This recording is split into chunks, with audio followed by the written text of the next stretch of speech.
अगर आप भी चाहते हैं पीयू म्यूजिक का वीडियो आप तक पहले पहुंचे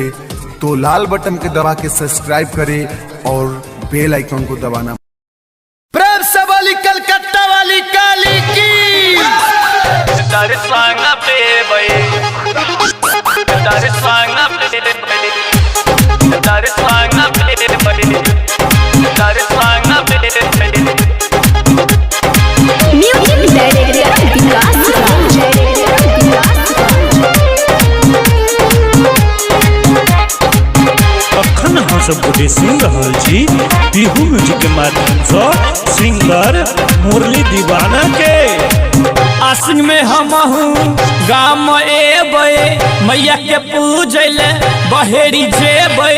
ललका चुनरी चढ़ेबे मैया के हम दर्शन पेबे ललका चुनरी चढ़ेबे मैया के हम दर्शन पेबे आसिन में हमहू गाम एबे मैया के पूजले बहेरी जेबे ललका चुनरी चढ़ेबे मैया के हम दर्शन पेबे ललका चुनरी चढ़ेबे मैया के हम दर्शन पेबे दर्शन पे दर्शन पे दर्शन पे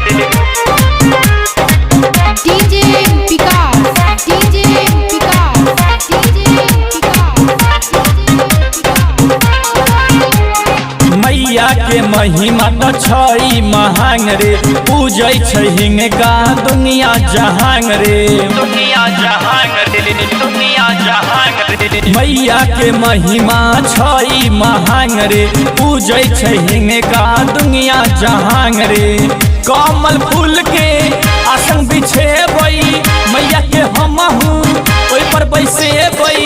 दिन रात चरण दबेबै मैया के हम दर्शन पेबै ललका चुनरी चढ़ेबै मैया के हम दर्शन पेबै दर्शन पे दर्शन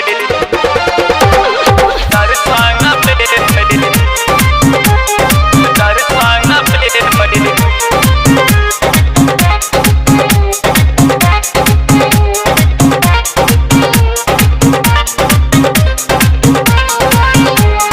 सातोरे बहिना के हमहू बजेबै निमिया के गाछी पर झूला झूलेबै झूला झूले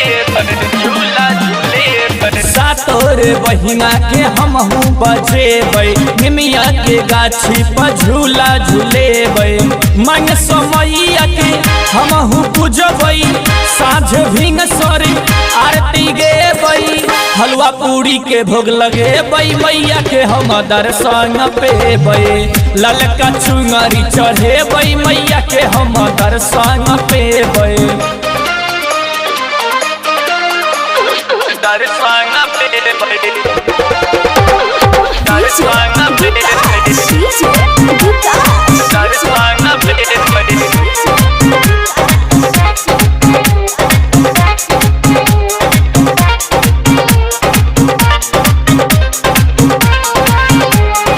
राइटर मोनू लिखै छै गीत रे चंदन जी त झुकाबै छै शीश रे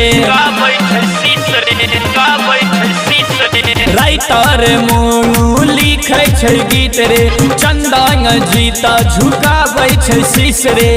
पूजा टेंट के पंडाल मंगेबै मैया जी के मूर्ति बैसेबै मुरली के भजन बजेबै मैया के हम दर्शन पेबै ललका चुनरी चढ़ेबै मैया के हम दर्शन पेबै आसिन में हमहू गाम एबै मैया के पूजले बहेरी जेबै ललका चुनरी चढ़ेबै मैया के हम दर्शन पेबै मैया के चुनरी चढ़ेबै कि दुर्गा के दर्शन पेबै आसिन में हमहू गाम एबै मैया के पूजले बहेरी जेबै ललका चुनरी चढ़ेबै कि मैया के दर्शन पेबै ललका चुनरी चढ़ेबै कि दुर्गा के दर्शन पेबै।